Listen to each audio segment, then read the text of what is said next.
All right, good morning, everyone, and welcome to the first webinar for our GBATnet webinar series, My Field for Dummies. And today, our first speaker, I'm very excited. Please welcome Abby. And she is going to be talking about some of her research focus, which is looking at more of the social sciences sides of bat research. And Abby is one of our GBATnet student scholars. Maybe even the OG student scholar. Yep. So she's doing some amazing things and is going to be talking about some incredibly interesting subjects this morning. So without further ado, we can go ahead and get started. So here's Abby giving her presentation, Modeling Human Behavior, Social Science, and Bat Research. Thank you. So very briefly, for those of you who may not know me, who am I? Dana just gave a wonderful introduction, but I'm going to go a little bit further back. I am a PhD candidate right now in Texas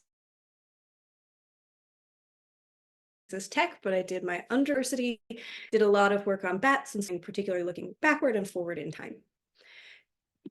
And I took a few in between period really taught me is that no matter where you go, there are people, and the people are a key part of conservation. So that brought me here to Texas Tech, where I've included this lovely picture of a bison, because most of what I actually do is not very photogenic. There was a pandemic, so this is a photo of me and some of my students, and also some of the bats I study. And my research focus really is where and why are people hunting bats for food and medicine. And I use a combination of social science and ecological theory to try and get at these questions and untangle them. Unfortunately, my research is even weirder than modeling human behavior in social science for conservation, so I'm not going to highlight it too much in this talk, but please reach out if you'd like to know more. So here's what we're going to do. Split the talk into 3 parts, where part 1 is what is human behavioral modeling and why should we care? Part 2 is, hopefully you care now, how do you actually start to use and apply these tools in your own research? And then part 3 are just some fun examples, things I thought were interesting of people actually applying human behavioral modeling in bat research. So what is it and why do we care? I looked all over for an actual definition of human behavioral modeling that really fits with what we do and how it's applied in conservation science. And this is the one I just invented instead. So at least for the purpose of this talk, we're going to say it's understanding and predicting humans' actions based on data. Pretty simple, hopefully easy enough to follow. So what do I actually mean by predicting and explaining behavior? Well, usually when we're talking about the models, these can be very simple to very complex. You could just use a simple linear model or a complex multifactorial model. I'll try and talk a little bit more about what those are later on in the talk, but just know that there's a wide variety of options that fall under the category of behavioral modeling. In this case, usually the y-axis is a conservation relevant human behavior, and then there's an x-axis that explains how, why, where that behavior is happening. So my very real example here is that unicorns have been poached for their horns. Why? Well, maybe it's because people need money. So you could just fit a regression to this. How many unicorns are being poached? What is the income? What's the relationship? But that's really simple and may overlook some more details of why unicorn poaching is such a problem. In this case, the conservation relevant human behavior on the y-axis could be explained by more than one predictor. Maybe different locations, maybe multiple things are driving it in the same place. So here we'd ask, okay, why do people need money? If you're hunting for money, why do you need money? Maybe the cost of healthcare is too high.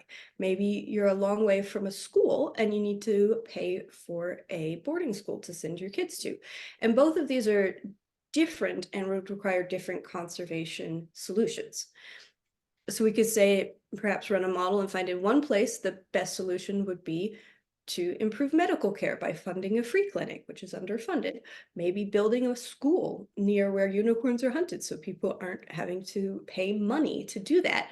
These could reduce those burdens. Maybe you need to do both. Maybe it's neither of those solutions. But that's sort of the pipeline, and that's why it's important. So I'm going to talk really briefly about human dimensions versus human behavioral modeling. And I want to introduce this term of human dimensions because it's starting to become really common when we talk about using human behavior in conservation research. It's pretty new. And so the definition is quite broad and encompasses a wide range of tools and expertise that we use to address basically anything that has a human and an ecological component together. So examples could be how effective is a management strategy, One Health research or interventions, land use change, anything like that. Hunting and poaching is a very classic example, but there are many, many more. And it's basically because of this increased understanding of how humans and the natural environment, or maybe in our case, bats, the focal study taxa, are interconnected, and there's no real way to pull them apart. Human behavioral modeling is a specific tool we use in human dimensions research. It really focuses on the who and the why behind the human actions, but you can also have things like disease transmission risk models that are a kind of human dimensions, and lots of other options. But just hopefully that'll clarify if you see those terms floating around and understand what we're really focusing on today. So human behavioral modeling in social science. So the social sciences, shockingly, they focus on people, and therefore they've actually started to do this, and they've been doing it for a long time. So even before the papers I've cited here, which are some of the foundational papers for each of these techniques, people were working and developing a different methodology. So the theory of planned behavior is something I'll get into a little bit more later in the talk, but it's quite common, and you're seeing it applied more and more in conservation research. Social ecological networks are another way of combining the social and ecological, obviously, as a network analysis to see how different people and environmental factors are linked. And then there's a theory of change. If you actually want to implement a change in how people are acting, there are ways to do that, and this Weiss paper is one of those foundational papers. When did we actually start doing this in conservation science? Well, great question. The actual line is quite fuzzy. People have been talking about the human dimension on and off for ages, and even trying to incorporate it into research, but often it has not been well done or founded in the principles developed by social scientists. So this St. John paper from 2010 is a real good foundational paper about social science in conservation, how to integrate the two and how to do it well. And so if you're trying to find a starting place, start with that paper. Conservation is a biological and social challenge. It requires biological and social tools, and those tools have already been developed. They've just been developed in a different field. So we're starting to try and apply them to ours. Very briefly, not to overload you with jargon, but there are some terms that we talk about in behavioral modeling that aren't always the same as are used commonly, or that the distinctions really need to be clear. So I'm going to start with attitude, which is basically, how do I feel about a certain situation? This is the technical definition, the beliefs about the likely consequences and experiences associated with the behavior. Basically, do I feel like doing a thing would be good for me or for people I care about? Do I feel like it would be bad? How much do I care about whether it would be good or bad?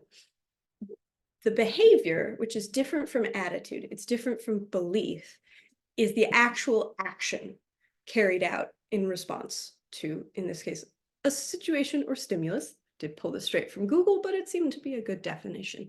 So how have I responded to something? How am I actually going to behave? Not just what I think, not just what I feel, but what are my actions? And then intention is this bridge often between maybe it's attitude, maybe there are other predictors, and the behavior itself, the actual action I'm carrying out. And so when we say intention, sometimes we can't measure whether someone has done a thing, but we can measure whether they plan to do that thing, whether they intend to.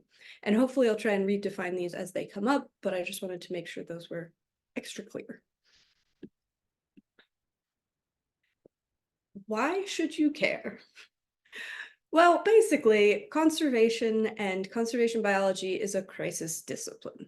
So if we want to have effective conservation actions, then we need to have good science behind them. Time is critical. It's a crisis discipline. So using the best approach early is going to work better. Instead of sort of flailing around and trying things till we find something good, we can actually do research that helps us determine what the best action might be for a particular problem. And similarly, we aren't made of money. No one is made of money. Conservation, especially bat conservation with a non-charismatic taxa, is notoriously money limited. And so if we can actually design our interventions more effectively, then the money will go further. And that's the real focus of why I do this and why I care about it.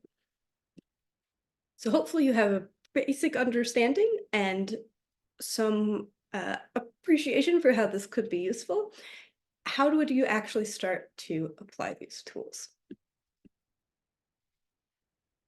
This feels like it goes without saying, but I feel like I need to say it anyway. Social science is still a science. This is your intro biology, your biology 101. How do you do science?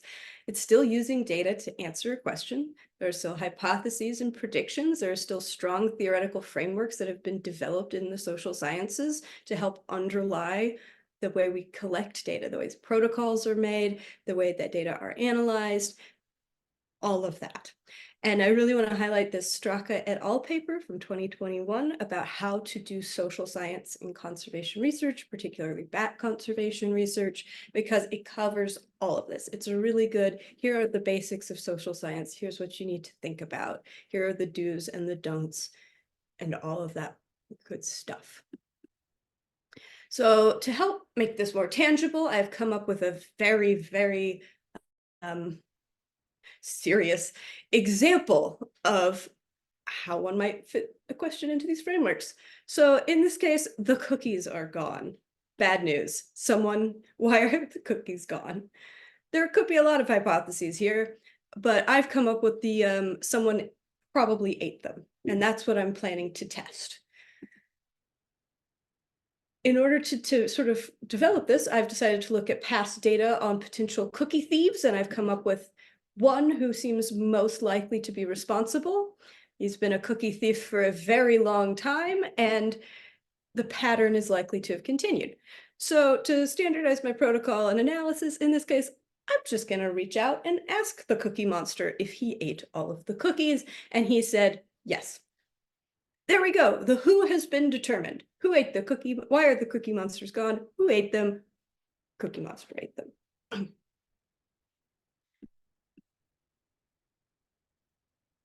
But we can also get at the why, because just knowing that Cookie Monster eats cookies, well, that's not really a shock to anyone, is it?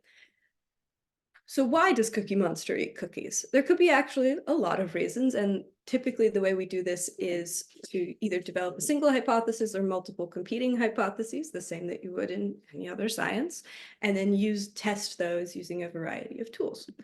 In this case, I have hypothesized that he eats them because they're tasty, and that might be a way we can intervene. I'm going to use the theory of planned behavior, which is, like I said, one of the structures I mentioned earlier that you can use to actually determine the why or the intent of someone to actually carry out a behavior. And then my standardized protocol is going to be interviewing Cookie Monster using a theory of planned behavior questionnaire about why he wanted to eat the cookies. And if you don't like this example, well, buckle in because it's spread throughout the rest of the section. Like I said, there are a lot of theoretical foundations in social science. They exist. Some of those papers I cited in the section 1 are great starting places. And then here are some more applied or how-to versions of those papers. So behavioral modeling has subdisciplines, and that there are papers and ways of going about things that are specific to those subdisciplines. So the theory of planned behavior, like I said, and I'll talk a little bit more about that and what it means and how to read it in a minute. That's a really common one in conservation because we can get at somebody's intent to perform the behavior, and we can also look at what exactly is shaping that intent, and that can help us design effective changes. Socio-ecological networks, here are a couple great papers, and then theory of change. If you actually want to change a behavior, how do you go about doing those?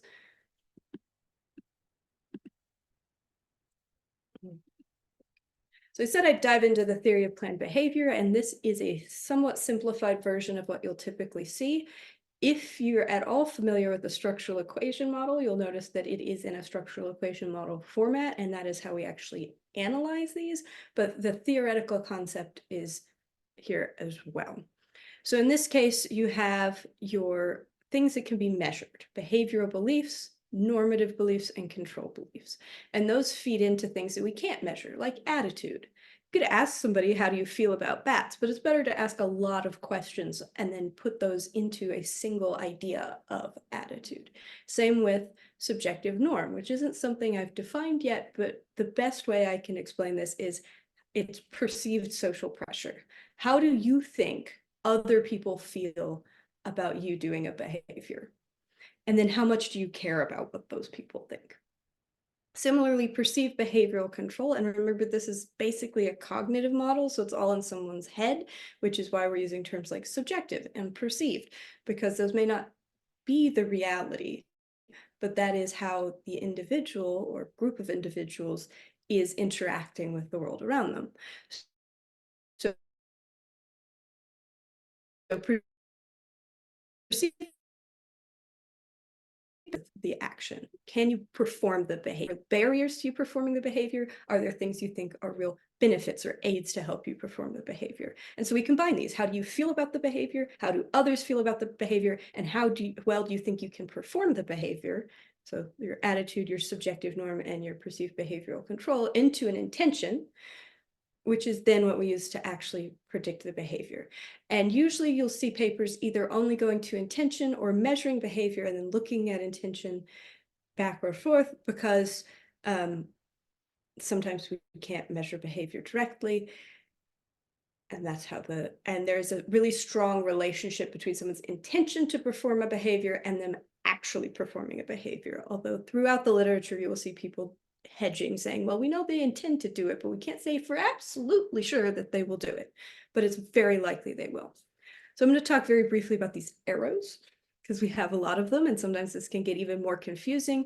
Sometimes over here you have an actual behavioral control construct. Sometimes you'll see things linking stuff together.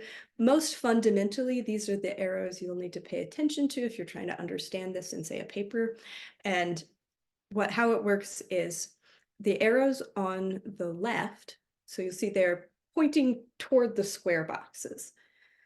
Sometimes this will be flipped, but in a proper structural equation model, they are pointing towards the boxes because those circles are using a straw to slurp up data into this bigger construct, whereas the square boxes are the actual questions that have been asked.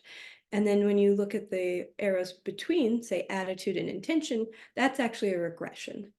And so you can use that by looking at the regressions across those different attitude, behavior, and norm to figure out which one is most contributing to someone's intention to perform a behavior. And I have an example later that'll hopefully make this a little clearer. So I was talking about questions, and there is an actual structure to these questions. So usually there's a paired couplets of questions, and right now I just have it as two, but you will often have multiple sets of paired questions that each match these. So a behavioral belief strength, which is how positive do you think do you think the behavior is good or not? And then the outcome of that evaluation of the behavioral belief. How important is it that the thing is good or bad, or that how much do you think bat hunting, for example, will benefit you or your family or your friends? And those are three separate questions. You could have one that I think bat hunting will benefit me, and benefiting myself is important. I think bat hunting will benefit my family, and benefiting my family is important. Those can all be separate questions because those are separate things that might need separate interventions or different ways of thinking about them. Similarly with that norm, so again, what other people think, it's a combination of your understanding of what others think about the action, which starts to get a little complicated linguistically, but basically you're going to hunt bats. do the people around you think hunting bats is good or bad? And then the motivation to comply, which is how much do you care if those people around you think hunting bats is good or bad? So maybe they think it's bad, but you don't really care, so it's not going to impact your choice. On the other hand, maybe it's a specific person. Maybe it's like, how does this person in a position of power, how does my dad feel about hunting bats? Maybe you have a different motivation to comply. So these questions, again, could be, what do my friends think? What do my family think? What do my mayor or person in an authority figure, religious figure, any hypothesis basically about who you think might actually be impacting it would go into this question, and you pair those in those two couplets. And then finally, our perceived behavioral control, which is how much do you think a certain thing could be a barrier or a benefit to you? And then do you think that would help you or hurt you in actually performing the behavior? So I know where the bats are and is a classic control belief. So that would be a benefit. Knowing where the bats are makes it more likely I will hunt them. That's how we make those couplets go together. So naturally, if we're trying to figure out why Cookie Monster has eaten the cookies, I went out and I asked him just some simple questions about his attitude. Eating cookies will taste good. Eating tasty food is important for Cookie Monster. So that's your behavioral belief and your outcome evaluation. Cookie Monster's friends think he should eat cookies. That's a normative belief strength. Cookie Monster do what me friends think me should. Motivation to comply. And usually these are scaled on a Likert scale. So typically that would be at least between 1 and 5, agree to disagree, ideally 1 and 7. 1 and 7 gives you more nuance. And then if you're actually doing something online, the best way to do it is a slider. So there aren't these discrete intervals people can just pick. I agree, I disagree, I'm somewhere in the middle. They can really personalize it to fit. Finally, the control belief, where Cookie Monster knows where to find the cookies, and knowing where to find the cookies makes it easier for him to eat them. So then he has an intention to eat the cookies, and he goes and eats the cookies. But I said this is a structural equation type framework, and in that case, that means we actually have numbers. So this is what you would hopefully see in a paper if you were reading about a structural equation model and theory of planned behavior being used to predict actions and behaviors. We have the factor loadings, which go between the boxes, so the specific questions, and the constructs, that's what the circles are called. We have those across, and you can usually compare between them, maybe not across them, but we can see here that eating tasty food is more important or contributes more to Cookie Monster's attitude toward eating cookies than that eating cookies will taste good, because eating tasty food is a higher number, fundamentally. Similarly, Cookie Monster really thinks he should do what his friends think he should, but his friends don't really think one way or the other about whether Cookie Monster should be eating cookies. He just wants to do what his friends think he should. Finally, Cookie Monster knows where to find the cookies, and knowing where to find the cookies makes it easier for him to eat them, but him knowing where to find the cookies is actually stronger and contributing more to how he thinks he can perform the behavior than the fact that the power of that belief, basically. So that's one part. And sometimes you can do back tracing to figure these things out. There's a bit of scholarly debate on that, but if you've done the model right, you should be able to. Here are some regressions. So we've regressed them intention onto these behaviors, and we can see that his attitude toward eating cookies at 0.61 is in the middle. It's in between norm and control. So it's still significant. It's still relatively high, but it's not the highest. Similarly, norm, so what his friends think and how much he cares, isn't super duper high. It is contributing to whether he chooses to eat cookies or not, or plans to eat cookies or not, but not as much. The highest value here is your perceived behavioral control, so 0.72. Sometimes you'll see these lines weighted to reflect how large these regressions are. Sometimes not, it really depends. But in this case, we can see, okay, so whether he thinks he knows where the cookies are and that makes it easier for him to eat them. That is the strongest indicator of his intention to go out and eat cookies. So maybe we should target interventions at making it harder for him to go and find the cookies. And you can kind of follow these back and see, okay, this is the one contributing most here. This is also contributing, but if we can say, if we can increase the controls, if we can put more barriers in front of Cookie Monster, it's less likely he'll go out and eat all the cookies. So this is another common thing we run across. It's a theory of change or result chain, which sometimes is analyzed more empirically, but often is really how you think through each step of trying to change an outcome. So you have problem, action, outcome. Lovely. Seems very simple. In this case, there are no cookies. We used a theory of planned behavior to figure out why Cookie Monster is eating all the cookies. He knows where they are, so maybe we should just hide the cookies. And then there will be enough cookies to share. That seems really simple, but that's not always how it works. And typically they look something more like this, where you have a lot more steps, things that are missing. Like, well, if we're out of cookies, we need more cookies. Where do we hide them? We have to get them back. We have to make sure he doesn't see us. All of these different steps. And sometimes you'll even see explainers in between. All of this is to say a results chain or a theory of change can be much more complicated. And to do it properly, you have to think through each of these steps because you don't just want to jump multiple steps because then you might be missing places where there are assumptions. A classic example here is we want people to stop hunting bats. We should tell them bats are important. Therefore, they will stop hunting bats. But that makes a lot of assumptions about those different steps. Maybe people aren't remembering. Maybe the education is targeting the wrong thing. Maybe it's all emotion-based education, or like bats are cute. Whereas what they really might want to know in order to change their minds is that bats are provide ecosystem services. And one thing I really want to highlight is how a theory of planned behavior type model can really feed into a results chain. Because what if what we actually see is people know bats do pest suppression and seed dispersal and all of the good things we as bat researchers know bats do, but they're hunting them because they don't have other protein. And so the more we tell them that bats are good for the environment, that may not matter if that's their only option. So we can feed them together. So if we know why someone is doing it, we can also make a much better results chain to how to change that behavior and hopefully protect people and bats. When we're talking about a question or a hypothesis, I find it really helpful for the human subjects, especially when I was really new to this, to start thinking of it sort of journalistically, the who, what, when, where, why, and how. So who are you studying?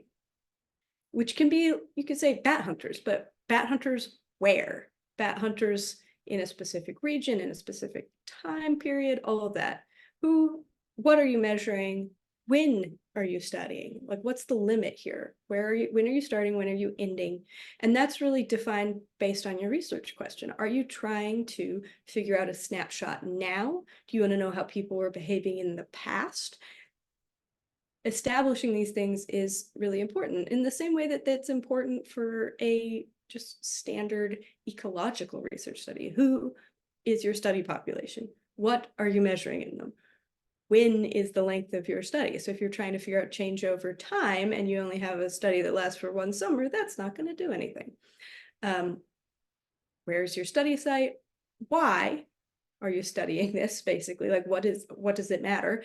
And then how? So once again, Cookie Monster makes an appearance.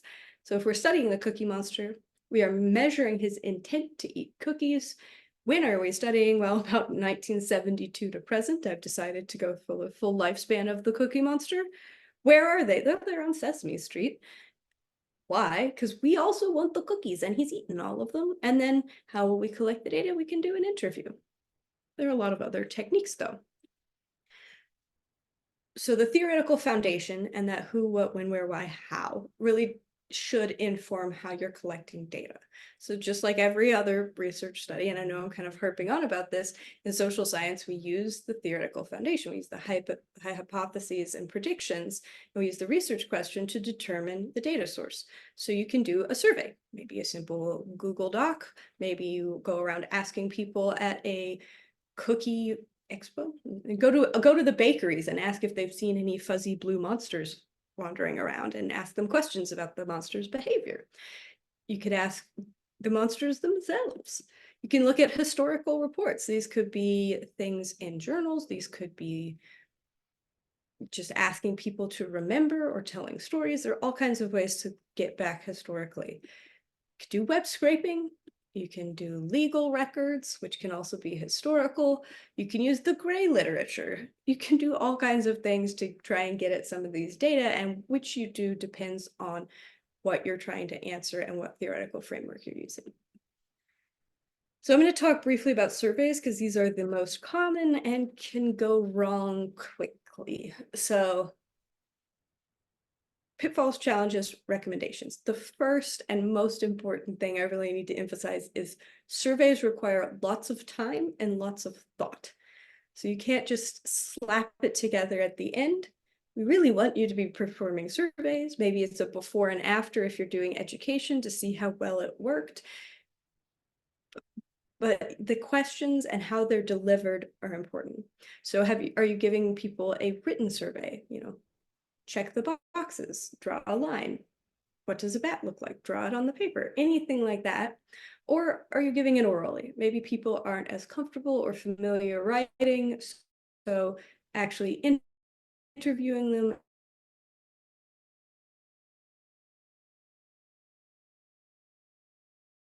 written once you've gone back to your field house or whatever, that's a question to ask. In what language? So if I went and tried to give a survey in English somewhere in the middle of Latin America, that might not go well. And I will probably get very biased data based on who is actually able to answer my survey questions. And another thing to think about, especially because I brought up bat hunting, which is again my field frequently, but so is persecution and many other things, is how sensitive is the topic? So are we talking about a topic that could get people in trouble? Is it an illegal behavior? Is it a taboo? So taboo is a technical term meaning sort of like prohibited socially behavior. And thinking about that sensitivity of the topic, there are specific sensitive subjects research tools, but that's something to consider as well. I really want to emphasize and recommend that typically surveys need a mixed methods approach. So what do I mean by mixed methods? Well, you start with basically more of a qualitative and then you move quantitative. So usually you'll start with a focus group or targeted interviews to help develop the survey questions, and then sometimes even to test those survey questions once you've gotten them. So if you want to study bat hunting, you could just go and write a survey, or you could go talk to focus groups, so small groups of people from your study population, and ask them questions about why they hunt bats, where they hunt bats, how they hunt bats, all of those things to start to actually get at how you should phrase your questions, which questions you should ask. I mentioned here what is called pilot testing or intellectual load testing, which is, again, once you've actually written your survey, then you want to go back and have some people look through it with you and make sure that if you think question B is asking this specific question, do they understand question B in the same way? If I went to, say, the focus group of Sesame Street Muppets and asked them the question, is eating tasty food important to you? I want to make sure that they're understanding what I mean by tasty, what I mean by, in this case, even food. What do I mean by important? Trying to understand that, because you can have different definitions. And this is especially true if you're working cross-culturally. Even where there might be surveys available, you're like, oh, somebody's done it already. Great, I'll just use it. Yes, but you can't really assume that the survey is universally applicable. You can't apply it everywhere, and that understanding is universal. So even if you can skip the focus group and development phase, you really still need to do the pilot and intellectual load testing. Once you've got all that and you're like, this is the survey, I developed it in a focus group. I targeted interviews at specific people who are relevant to the survey. I checked and made sure all the questions were asking what I thought they were asking and people were understanding it in the way that I want them to. Then you take it and give it to a large group of people. And that's where you collect your quantitative numerical data, where you'll have your Likert scales. So, numbers 1, 2, 3, 4, 5, 6, 7, agree to disagree with eating tasty food is important to me. So frequently in ecology, or when ecologists try and move into social sciences, those first steps before you actually give the survey are missed. And it's really important to do those to get good data. If you're doing an intervention or a true experiment, so let's say I want to see if hiding the cookies will actually mean that there are enough cookies to share. That's an intervention. I've taken a thing, I've done a thing. There's a before, there's an after. So one critical thing is defining the metric of success. So if you're doing an education intervention, you want to have some way of determining what people know. If you're doing a hunting intervention, you want to be able to measure how many bats are hunted before and after your survey. So in this case, our metric of success is there are enough cookies to go around. How is it measured? So maybe you have a great idea of what your metric of success is, but you really need to think about how you're measuring success, because this is where things can get bogged down, because if you don't have a specific measurement you're using, then you can't actually see if your intervention was effective. In this case, we're going with the number of cookies left in the cookie jar. If there are a lot more cookies, intervention was successful. If not, maybe not.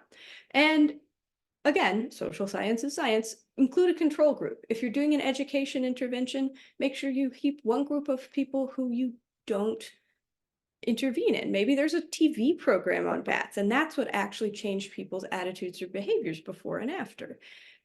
We can do that with classic ecology, using a before-after control impact design. Those are very good and very strong and common in the social sciences as well. But sometimes we'll see things like people taking a survey after an intervention, but not before. So you can't really look at true change, or they won't have a control group. So you can't actually more confidently say that it was the intervention that caused the behavioral change. So really remember to include controls and before and after data. Here are some of the basic quantitative analyses we can use once we've gotten all our data and you've analyzed it and you've made sure you've got a before and an after and a control and an impact and all of those things that I've been going on about. This is the model part. This is the math. It can range anywhere from basic stats. Here's a great paper about some social science work in Kenya. It can be a network analysis. So that's where we fall into the social ecological networks, which I know I haven't gotten into very much. They're emerging fields sort of in bats in particular, but they're also newer than the other frameworks I've been talking about. This Kluger paper is a really good intro on how to social ecological networks and network analysis. And so that's just, you've linked a bunch of different dots together, sort of a spider web of nodes, and you can see how these different elements connect. And it's new because it's social as well as ecological. So think of a food web, that's an ecological network. There are social networks all over the place, but combining them is relatively recent. Then I say structural equation models. Those are often used in a theory of planned behavior framework, but they could also use to test multiple alternative hypotheses that you get at through different questions or different data mining techniques. Then there are papers that combine them. So this Strubig paper, which is sadly not about bats, but those of you who've ever met Matt Strubig knows he used to do work on bats, is a combination. So that one actually uses an ecological niche map of tiger habitat quality and theory of planned behavior interviews at specific villages to predict conflict, which is, I think, a very neat application. And so I really enjoyed that paper.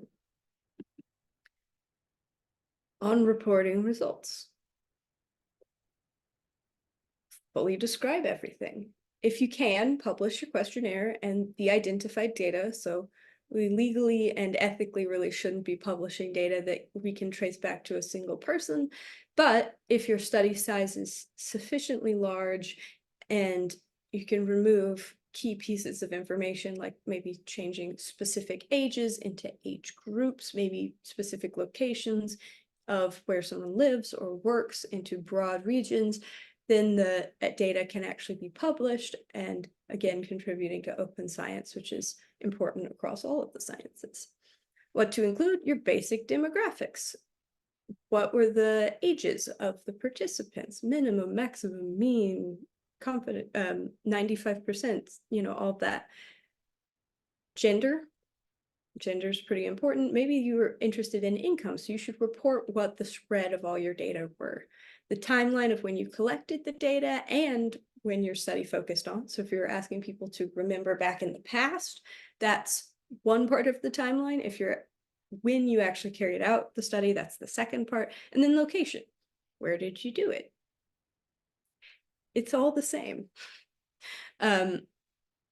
Survey instrument validity and reliability, those are things you get from your intellectual load testing, from your pilot phase, and then the actual results. Your stats, your math, all your good stuff. In the discussion of a social science paper, it's really important to link your findings to the applications and recommendations very clearly and explicitly. So here I say be clear, specific, and actionable. And the example would be further work should focus on determining what makes an effective cookie hiding place. It's not really helpful to say more research is needed.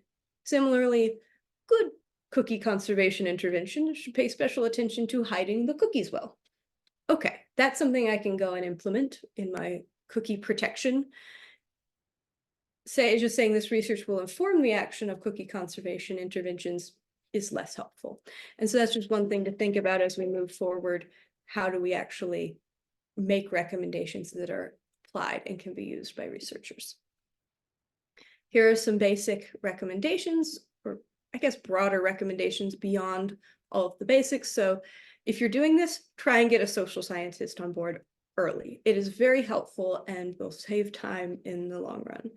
You can consider collecting groundwork, or at least keeping the data in a way that will allow you to do longitudinal work. So maybe you've done an educational intervention and you want to see how that lasts over multiple time steps.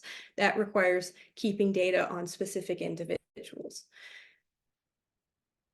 Think about how you're going to disseminate the paper beyond researchers to other stakeholders, use press releases, meetings with authority figures, and then creating secondary products. So things like policy briefs and informational flyers to really distribute your knowledge.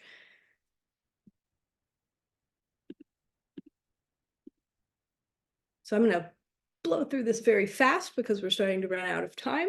But here are some examples I found, and there are many other papers out there, but these are just some fun ones. I'm going to highlight this because this is one of my undergraduate students. It's about to come out. It's in revised review, but he was looking at sentiments toward bat exploitation in Asia and how those are separated by regions. This is a sentiment analysis. This is another technique. You'll find it pretty common. It's, do people feel positively or negatively about a certain action or behavior? So this might not have anything to do with whether they'll do it, but it can actually show us something about social norms and expectations. Basically, we use social media, and then he looked through all of these, analyzed the text and the images and the emojis and the facial expressions on people to determine whether people were viewing an action positively or negatively, and found that Southeast Asia, there were more posts that were accepting, so viewed positively bat exploitation. Comments from just South Asia tended to be more negative. And interestingly, we found sort of a micro influencer effect where the sentiment of the first post, positive or negative, would attract other comments with similar sentiments. So if you say, bats are very tasty, a lot more people would be like, yeah, yum, happy face, thumbs up. And a lot fewer people would be disagreeing with you. And this was consistent across most of the regions we studied. Here's another good one. This one uses more of again, talking about emotions, which come up quite frequently in the literature we have done for bats already, but I really am focused on behavioral change. So that was more of the subject, the focus of the talk. And there's sort of a transition in between the two. So this was looking at emotions Germans have about bats during the COVID pandemic. So they used an emotional response, like, does this make you feel good? Does this make you feel bad? I think bats make me feel warm and fuzzy, agree to disagree. Again, it was a survey given once and then a year later, although the survey participants were not the same. So these are multiple snapshots, not a true longitudinal study. And then they just analyzed their questionnaire with some basic statistics, chi-squareds, linear regressions, and a few things that are similar to a PCA, but not quite. um, they found most people felt positively towards bats and that the emotions didn't change between their first survey early in the pandemic and the second survey later on. Finally, here's a really good paper if you want to see a theory of planned behavior structural equation model in action. So read 2016. What is predicting indiscriminate bat killing in Costa Rica? There's a theory of planned behavior framework. They did focus groups and targeted interviews to help develop the questionnaire. They then tailored the questionnaire and gave it to a larger group. In this case, because of the focus groups and targeted interviews, they wound up just in giving the tailored questionnaire to men because they found women were a lot less likely to encounter bats in a way that needed them to or prompted them to kill them. And then they analyzed the questionnaire with structural equation models, and they found that men with a greater natural history knowledge or environmental education were less likely to intend to kill bats. And here I say intend because, again, in this paper, they weren't asking if they had, but they were asking if in a hypothetical situation where bats were feeding on their livestock, would they kill those bats? It's a really good paper. Highly recommend. So here's some things that are ongoing, just so that you have some inspiration.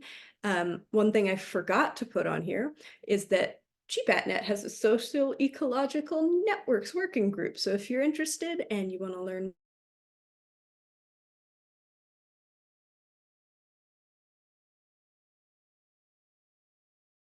live right now in Nigeria with one of my colleagues, Dr. Ben Obite. He's determining the drivers of bat hunting in Nigeria. Right now, he found that taste and preference for bat meat is a big impact, but that there are specific other animals people like more. So he's actually working on an intervention to see if that would be an effective way of reducing bat hunting in southeastern Nigeria. There's this trilateral work on bat hunting in Southeast Asia. So basically across the Philippines and Indonesia and a few other places. Again, looking at where and why people are hunting bats for food typically, although there is some medicinal use. The IUCN Bat Specialist Group is using, this is a very different application. It's our bat researchers practicing certain field hygiene behaviors when they're handling and working with bats. And these can be things like wearing gloves, wearing masks, cleaning their tools, not eating in front of bats, all of these different components. And again, that's a theory of planned behavior framework. It's a structural equation model, and that is in prep and will hopefully be published quite soon. And then finally, my work, which really focuses on modeling hunting around the world by combining spatial ecology and theory of planned behavior structural equation models. So with that, I think we have time for maybe a few questions, and I'd like to thank you all for coming and all of our lovely funding agencies.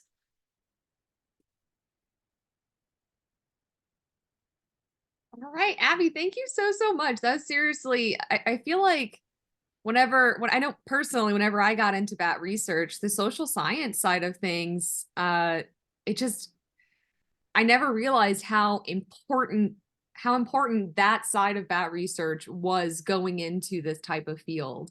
So it's so neat to hear about your research, and I think it's so cool.